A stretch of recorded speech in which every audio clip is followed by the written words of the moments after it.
this might be the biggest World Cup upset in history. At least maybe in the 21st century. Like I'm trying to think of an upset bigger than this, and I can't really think of one. Because for Paraguay, a team, relatively small team, let's call it what it is. They're an expansion team. They got here, I think, in sixth or seventh place in CONMEBOL qualifying.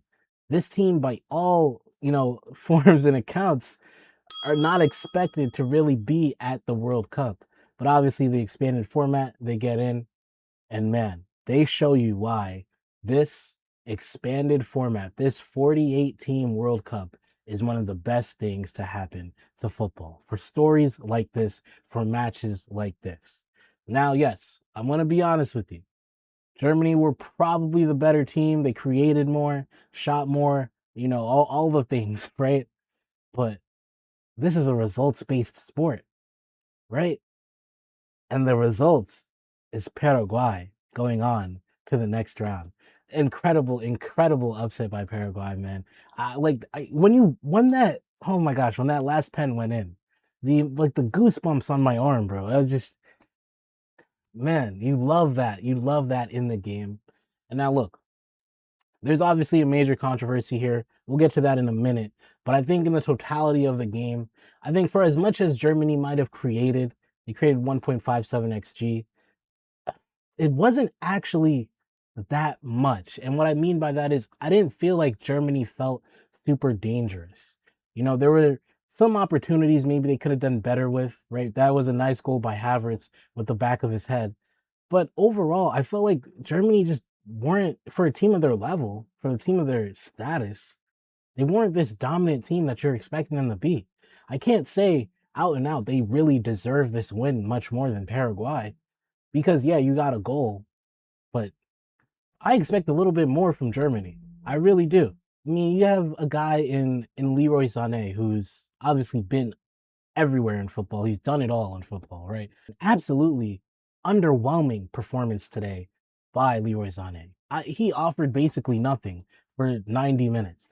And Verts, he got the assist, but for me, Verts was not that much dangerous or as dangerous as he should have been, for the totality of the game, especially for someone who cost, 120 million pounds or whatever, right? Undav, who to his credit has had a very good tournament up until this point, did not offer much.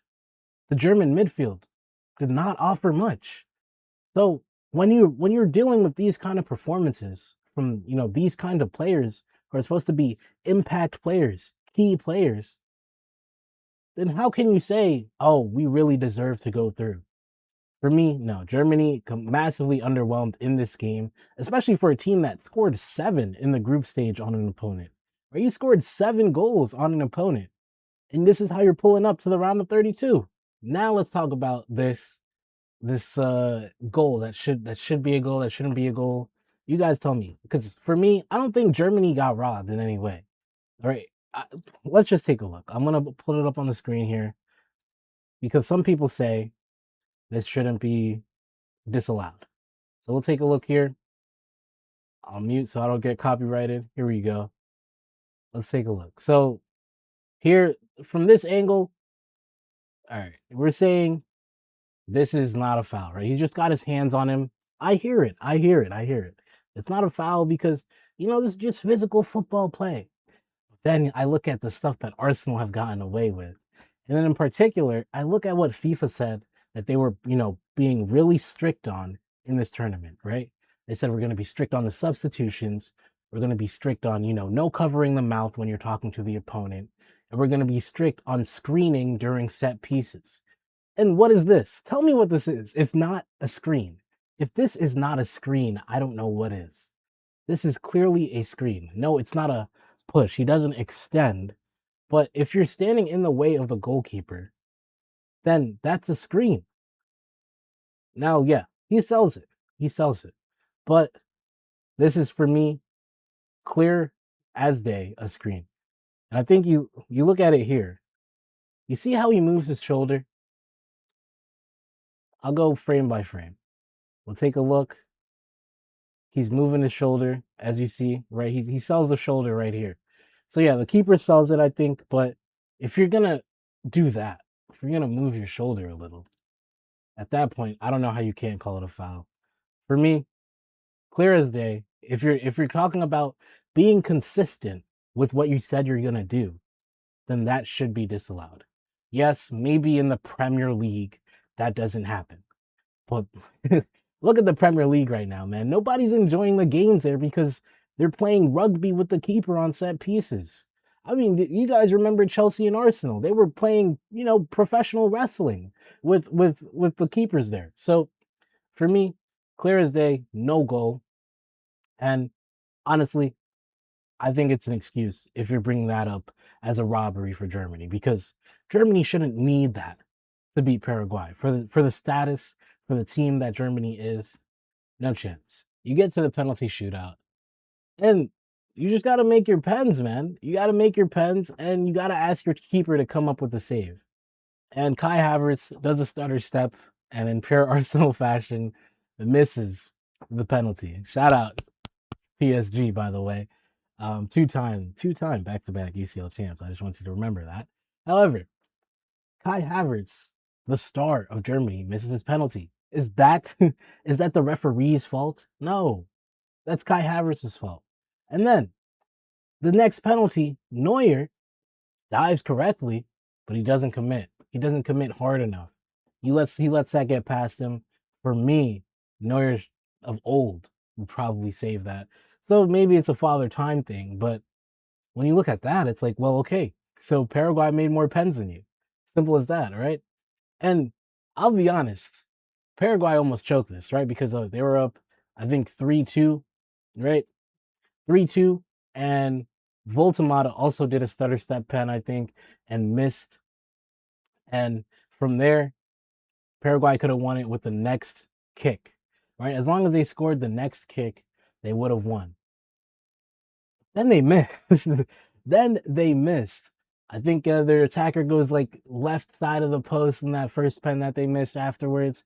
I'm like, man, there's no way they're gonna choke this, right? But small teams do that all the time. They do it all the time. And then Germany converts their pen, and then Neuer finally makes a save, which is huge, which is huge. So we got to give Neuer his credit for that. We got to give him his credit. But then, Jonathan Tah, man. Jonathan Tah.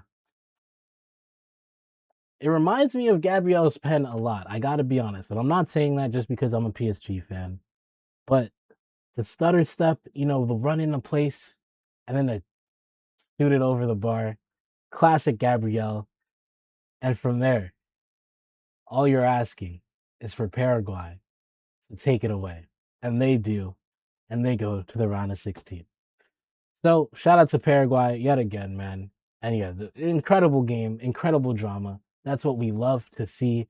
And while we're at it, I think guys got to chill with the stutter step pens. We saw it today versus, between Germany and Paraguay, but also Morocco and the Netherlands. And I think it's not, just smash it. Just smash it. I understand, if you're Harry Kane, if you're Lewandowski, that's your thing. That's almost unguardable. But you gotta be them, you gotta be like them, or you gotta be like a Jorginho. Like that's gotta be such bread and butter for you. Not, if you're never really taking pens like that. So I think for me, the stutter step pens have got to go. They're killing teams in these pen shootouts. However, it is what it is. Paraguay still win. And shout out to Paraguay. They fought hard. And yeah, a lot of people are going to say, man, this game was boring because Paraguay they can't do much except sit back. But this is the result. Like I said again, this is a results-based game, right? If this is what you have to do to get the result, then this is what they have to do. And teams have been doing this since the turn of the decade at least, right? You don't have the talent to compete and to go band for band with these big teams. So you got to sit in a low block and just see if you can stretch it out to pens. And then we get results like this. And no, Paraguay is not a better team than Germany, but they played a better game for themselves. And that's why they're in the round of 16 and Germany is not. So Paraguay, very well deserved win. I'm actually excited to see how far they can go in this tournament. They most likely have France, so maybe not that much further. But hey, if they can do it again, wow, what a Cinderella run.